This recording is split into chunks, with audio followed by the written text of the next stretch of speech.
This is what you have to have master in order to say all these things. So let's recap. I'm going to be very fast because I've teach this, so I'm just summarizing everything. So what is happening?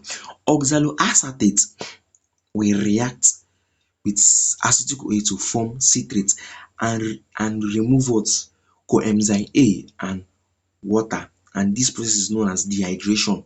Removing of water is dehydration, and it's done by citrate synthase. So which molecules inhibiting this? Which molecules inhibit citrate synthase? ATP molecule, citrate inhibits citrate synthase, succinic CoA inhibits, NADH inhibits. So from citrate, we now convert citrate to isocitrate by an enzyme known as aconitase, and it is done. And we first convert this citrate to isocitrate by first converting them to cis aconitate. This is aconitate is now converted to isocitrate, and during this process dehydration also what occurred. As this dehydration occurred, we now have isocitrate. Now in the isocitrate, NADP positive stimulates isocitrate dehydrogenase. Remember, isocitrate dehydrogenase is converting isocitrate to alpha ketoglutarate. So this isocitrate dehydrogenase, and when we are trying to convert isocitrate to alpha ketoglutarate, that simply means we have high level of ADP, high level of NAD positive and low level of ATP. So ADP and calcium ion start stimulating the process. So whenever NADH is high, signifying we have high level of ATP, it starts inhibiting isocitrate dehydrogenase and prevent them from converting isocitrate to alpha ketoglutarate. The same thing also happen. Alpha ketoglutarate is converted to succinic CoA by converting by an enzyme known as alpha ketoglutarate dehydrogenase complex converts alpha ketoglutarate to succinic CoA. So what inhibit them? NADH signifies high level of ATP, low level of ADP, low level of NADP positive, and this high level of ATP, we don't want to make enough energy. The energy is too much, the energy can sustain the body, so it starts inhibiting alpha ketoglutarate dehydrogenase complex. Now from there, we now move over to succinic CoA. Succinic CoA is now inhibited by succinic CoA itself. Succinic CoA starts inhibiting alpha keto dehydrogenase complex by we have enough succinic CoA, we have enough ATP, we have enough malate, we have enough fumarates, we have enough succinate. So our body does not need those rubbish anymore. Our body just wants to store these energies. We just want to store these glucose molecules. We just want to store this acetyl CoA, so it will not be a waste. Our body wants just to store. Our body just wants to undergo glycogen. Our body just wants to undergo esterification to produce triglycerides. So wasting this food of fuel is not necessary. So ATP prevents the body from doing that, prevent the mitochondria from doing that. So from there we now have succinic CoA. Succinic CoA is now converted to succinate by taking GDP, by releasing phosphates, and GDP is already in our blood. So this GDP will now come and react with this phosphate to form GTP, and this GTP is equivalent to one ATP molecule. And succinic CoA synthetase is the one doing this function, performing this function by converting succinic CoA to succinate. And this succinic CoA or this succinate is also inhibited, or succinic CoA synthesis is also inhibited by ATP, which we all know. From succinate, we now form fumarate, and fumarate will now take FAD to convert them to what? FADH, that will now undergo electron transportation to produce energy. And one FADH is equivalent to what? 1.5 ATP or 2 ATP, depending on the textbook you are using. So fumarate is now converted to malate by an enzyme known as fumarase by what? Dehydration. So fumarase undergoing dehydration to what? Form malate. Now from malate, we now convert malate to oxaloacetate by an enzyme known as malate dehydrogenase by taking NAD positive to what? NADH.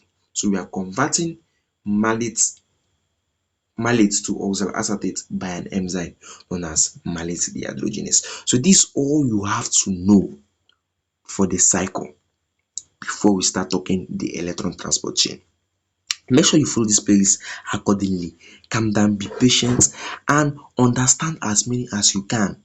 And the more you keep on going, I repeat a lot. So anything you don't understand, as I'm repeating it, it is coming back.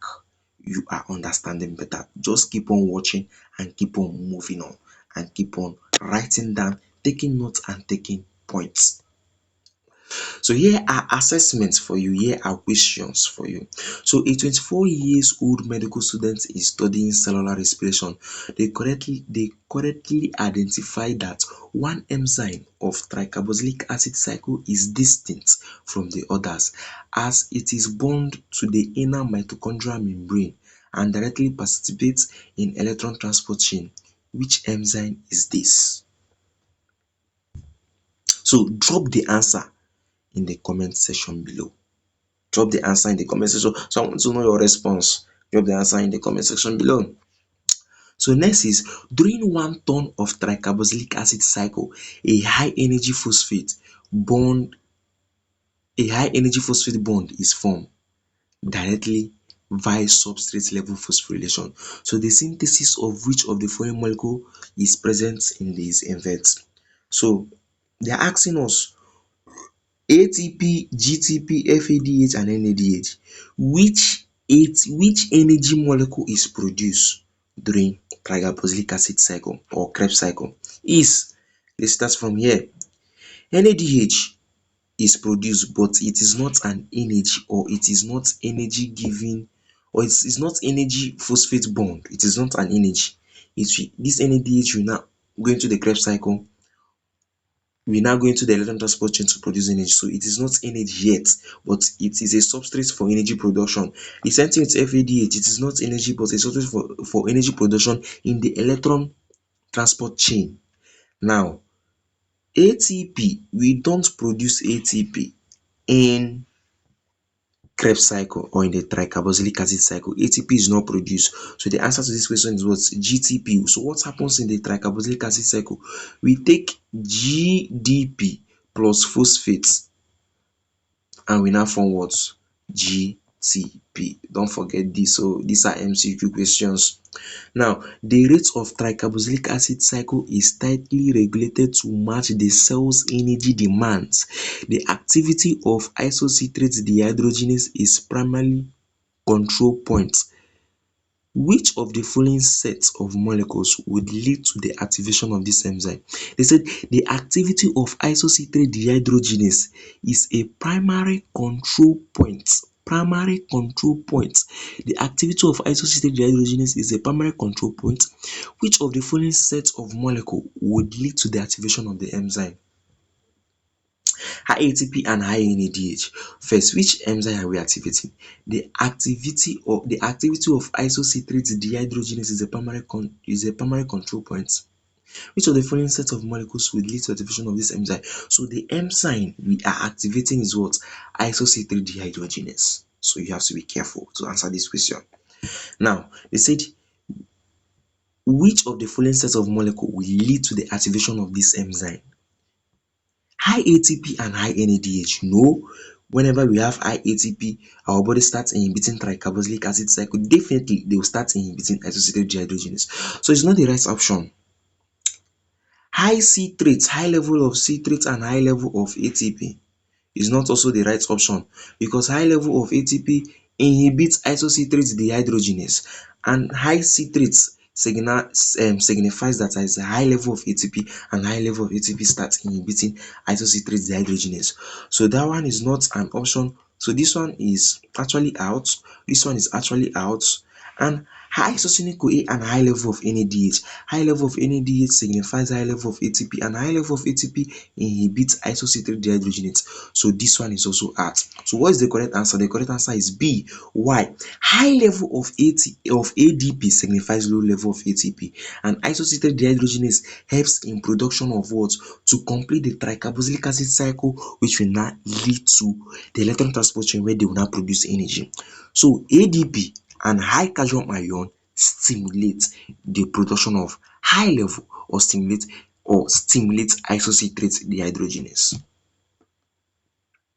So this all okay. Here's a question. A researcher is investigating the effects of metabolic inhibitors on isolated mitochondria. A researcher is investigating the effects of inhibitors on isolated mitochondria. They introduce malonate a competitive inhibitor of succinate dehydrogenase. A competitive inhibitor of what? Succinate dehydrogenase. A researcher is investigating the effects of metabolic inhibitors on isolated mitochondria. So they now introduce malonate as an inhibitor of succinate dehydrogenase. So which of the following intermediate would be expected to accumulate the most significantly? Is it citrate? No. Citrate is produced by citrate synthase. So citrate is not expected to accumulate. Is it alpha ketoglutarate? Succinate dehydrogenase. Succinate,